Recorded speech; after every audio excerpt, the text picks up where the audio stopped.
This time I'd ask Senior John Kober to come forward.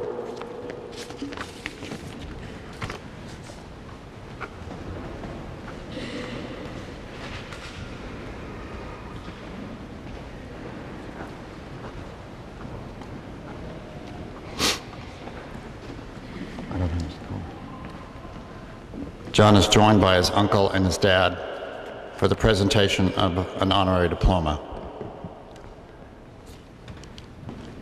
Francis Joseph Kober Sr., John's grandfather. On May 27th, Francis Joseph Kober Sr. would have celebrated his 92nd birthday. He was born in Baltimore to a Czechoslovakian immigrant father and a first-generation Austrian-American mother.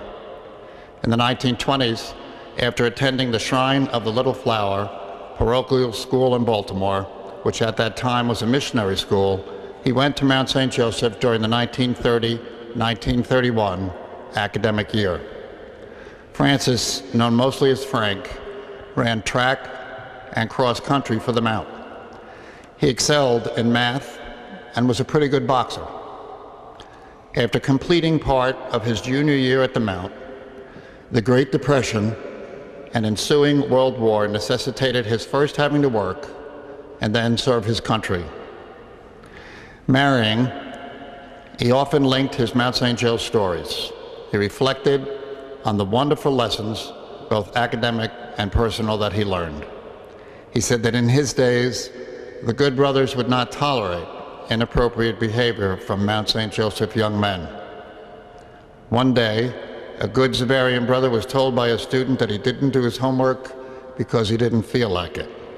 The good brother invited the student and the class to meet in the gym after school. Once the brother demonstrated his prowess with the boxing gloves with the unruly student, he asked the class if any of them wanted to challenge his classroom authority. This and many other Mount stories were reminisced to demonstrate his affection for his great school, the Mount. Mr. Kober carried this devotion during World War II, where he distinguished himself in the U.S. Army 1st Armored Division General George Patton's outfit. Later, he served as an Army military police assigned to a Roman Catholic priest in Germany and France.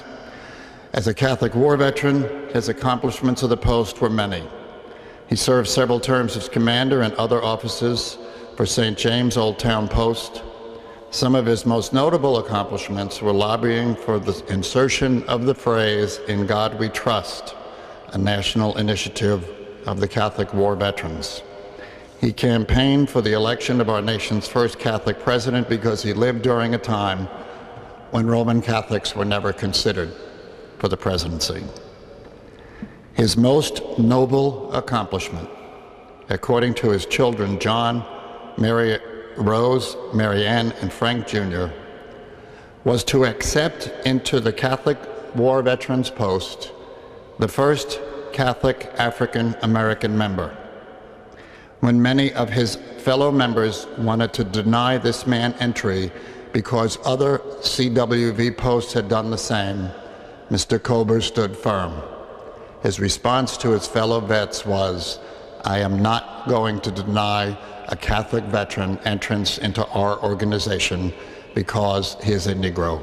Besides, this man is a United States Medal of Honor winner." Today, Mr. Kober is witnessing from above the graduation of his grandson, John, from his beloved Mount St. Joseph High School.